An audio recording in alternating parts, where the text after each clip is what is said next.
When we think about the internet, we usually picture our phones or laptops, but it's really shaped by all sorts of powerful machines, right? Stuff way beyond the gadgets in our hands. Absolutely. So today, we're doing a deep dive into that whole world, how these different machines define our internet experience. Uh-huh. We're talking, social media apps, making pop stars, shaking up economies, Mm-hmm. but also the physical stuff, the cables, the servers. And even the internet's memory, like web archives. Exactly. We've pulled together insights from places like Rolling Stone, ABC News, even TikTok itself. And our mission really for you listening is to unpack how these machines, the digital ones, the physical ones, how they actually work. Yeah, what makes them tick. Right. And the surprising details, the real world impacts they have on our lives, the economy, how we connect. Okay, let's get into it. We kind of have to start with TikTok, don't we? Seems like the place to start. Yeah. I mean, it just exploded from like a novelty thing to this absolute juggernaut in, 12 months? Uh-huh. A massive machine for fame, but also for money, especially in music. Right, Rolling Stone had this incredible story. A cookie decorator, Leanne Bailey. What does her story tell us about how TikTok got so huge, particularly with music? It seems kind of random. Well, it's a perfect example, really. Leanne Bailey, she's over 40, mother of 4, just decorating cookies, She made $1,000 from two 15-second videos of her cookies. $1,000, get out. Seriously, compare that to making like $300 for baking 100 cookies for a party all day long. Wow, okay. And now she has over 4 million fans. Her managers get like 10, 15 inquiries a day from music labels wanting to pay to use her songs in their videos. That's insane. It just shows how much it's shaken up pop music. Totally. Rolling Stone points this out. Songs like Old Town Road, Lizzo's Good as Hell, Right. they blew up on TikTok first, way before radio. It's this massive discovery engine, reaches this huge, engaged audience that maybe wasn't being reached before. So that growth, that unique appeal, Mm-hmm.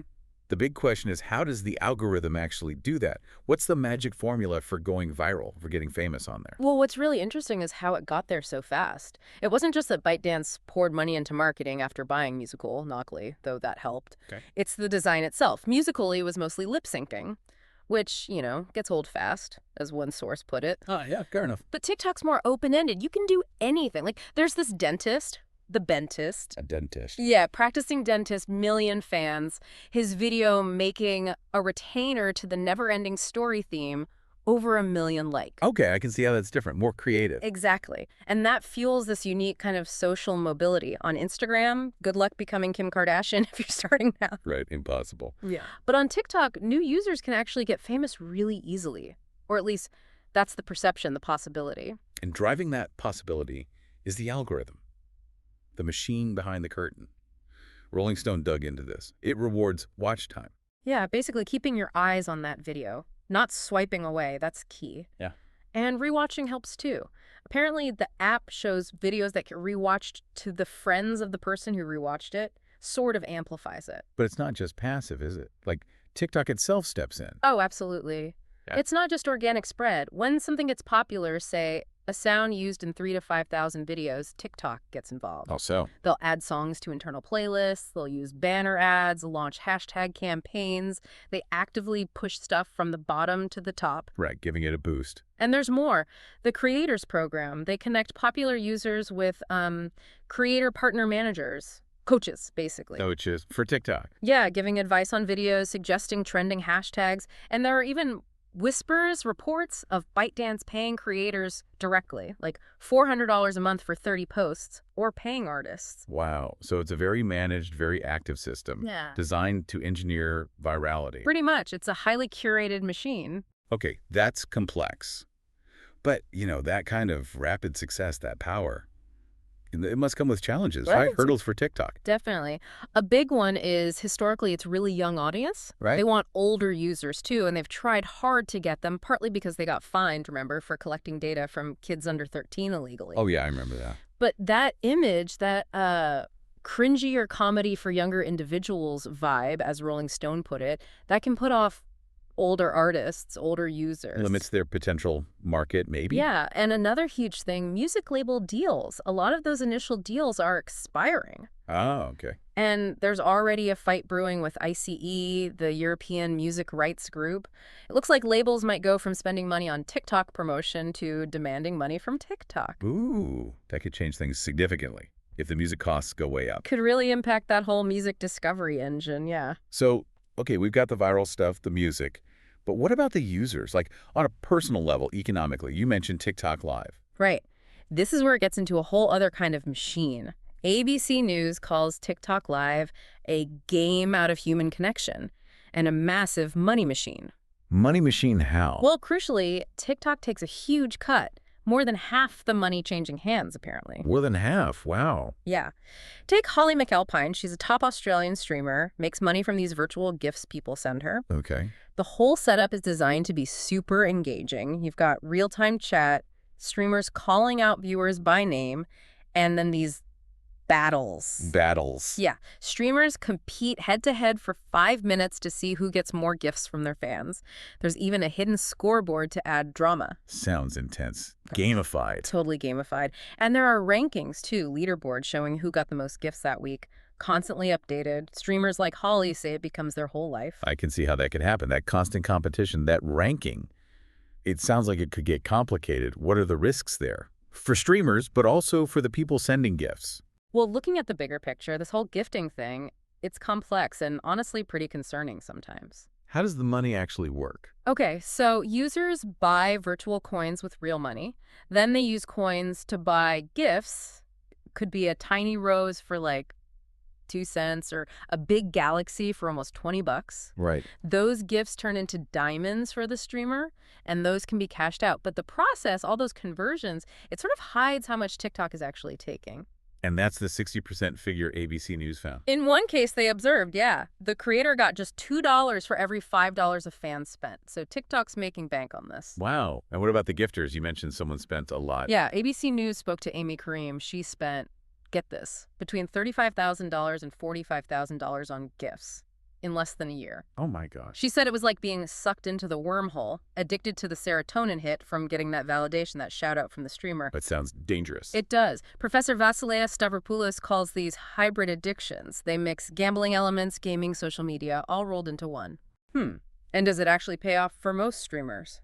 Or is it just a few at the top? Mostly the top. There's this study of top streamers in Australia and New Zealand. Over a month, they got about $1.9 million in gifts combined. Okay. But after TikTok took its cut, they only shared about $760,000 between all 84 of them. Still sounds like a lot, but yeah, TikTok share is huge. And the distribution is crazy skewed. The #1 streamer made almost $64,000 that month. Wow. But by the time you get down to rank 50, only $3,500. So it's a real superstar economy. A tiny few make bank, most make very little. Creates this digital elite almost, while everyone else is just feeding the machine. Pretty much. And Yeah. some gifters go to extremes. Like what? ABC News found this anonymous Australian farmer, 45 years old, spent over $300,000 in 1 month on gifts. $300,000 in a month. Yep, called it a habit, an addiction. And apparently streamers often prefer gifts over, say, a direct PayPal donation because gifts boost their rank in the app. The whole system encourages it. Exactly. And it leads to weird stuff, Yeah. like NPC streamers. NPC, like non-player characters. Yeah. They act like robots from video games, just reacting blankly to gifts. Or there used to be sleep streamers, people you could pay to wake up while they stream themselves sleeping. TikTok banned that one, thankfully. That is bizarre. Wow. It just shows how far this gamified gifting thing can go. That urgency is key. 80% of gifts are given during those competitive battles. And it's not just the gifters getting hooked. No, streamers too. Holly McAlpine mentioned finding it hard to log off because her whole team will still be on the app. It's this whole ecosystem. Okay, wow. So TikTok is this incredibly powerful machine for connection, fame, money, but with some really significant downsides and complexities baked in. Definitely. But, of course, the internet isn't just TikTok. It's this huge landscape built on so many other machines, some old, some new, some physical, all shaping our digital lives, often silently. Right. Let's dig into some of those now, starting with the internet's memory. Yeah, it's funny. We think of the web as always changing, right? But it has this incredible memory.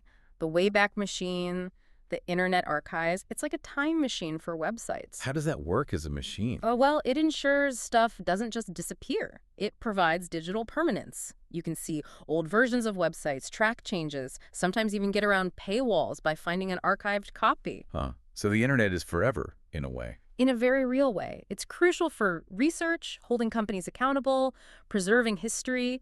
It literally shapes our collective digital memory. That's fascinating. Mm-hmm. Okay, so that's archiving the net. What about how the net first started connecting to, well, things, physical objects? The origin story. Yeah.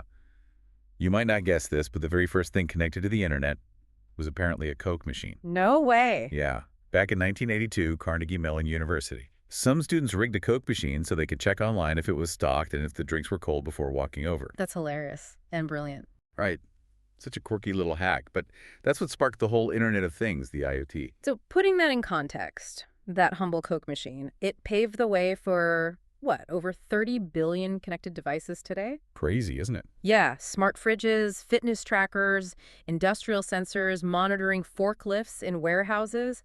It all traces back to checking on cold Cokes. Shows how small ideas can become huge. Absolutely. And thinking about access, how people get online, especially where home internet isn't guaranteed. There's another kind of machine for that, vending machines. Yeah, public internet vending machines. It's pretty clever. Like the piso Wi-Fi ones in the Philippines. Exactly. People pay a tiny amount, like 5 pesos, maybe 15 US cents for an hour of Wi-Fi.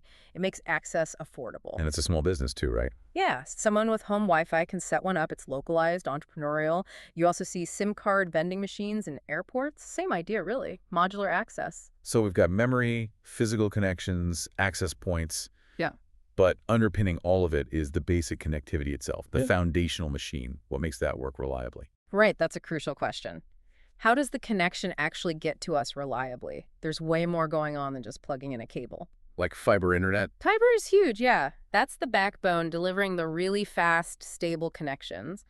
But even in our homes, the machines matter. You mean the router? Yeah, but more than just the basic box your ISP gives you sometimes. Advanced routers, network systems, like you hear about things like the Ubiquiti Dream Machine Pro for businesses or Sirius Home setups. What does those do? They're not just spitting out Wi-Fi. They're sophisticated controllers, managing security, signal strength, making sure you don't have dead spots. They orchestrate that seamless connection we take for granted. The unsung heroes. Gotcha. Okay, finally, the big one. The machine that's changing everything right now? Yeah. AI. Yeah. Artificial intelligence. Oh, yeah. That's not just another tool online. It feels like it's becoming part of the internet's operating system. How is AI a machine in this context? Well, think about AI like ChatGPT getting access to live internet. That has huge implications for searching, for creating content, but also for cybersecurity, right? Definitely. But it's not just about AI using the internet. We're also seeing AI being built to work without it. On-device AI. Like robotics. Exactly. DeepMind's Gemini robotics on-device, for instance. It can learn tasks from just a few examples without needing a constant cloud connection. So AI is evolving beyond the net, too. While also changing the net itself. Fundamentally, it's pushing the internet to evolve so fast, which leads to things like the dead internet theory. Explain that one. It's this idea, this growing suspicion, that a lot of what we see online now isn't actually human interaction anymore. It's AI bots, automated content, algorithms talking to algorithms. Whoa. That's a bit chilling. It is. Makes you Okay. question what's real online. And looking even further out, there are things like alter ego, this wearable thing. Yeah, it's wild. A non-invasive neural interface lets you basically talk to computers, to AI inside your head without speaking. Like a second self, merging with AI. Kind of, yeah. Integrating computing and AI so seamlessly it's just part of your thought process. Yeah. It's a glimpse into a future where the line between human thought and digital processing gets really, really blurry. Okay, my head's spinning a bit now. We've covered a lot. Chef. So wrapping this up, we've seen how all these different machines, TikTok's algorithms making stars and money, the Wayback Machine remembering everything, Piso Wi-Fi giving access, AI starting to think alongside us, they're all constantly reshaping our digital world. You've heard how they connect us, entertain us, build new economies, but also create challenges, like addiction or maybe even that dead internet idea. Which really leads to a final thought, a question for you listening. As these machines get even more woven into our lives, how we earn, how we remember, how we connect, how is our understanding of connection itself, of value, maybe even of reality, going to keep shifting? Yeah. What really stands out to you from all this? What kind of internet machine do you interact with the most, and how do you feel it changes your day? Something to think about. Yeah.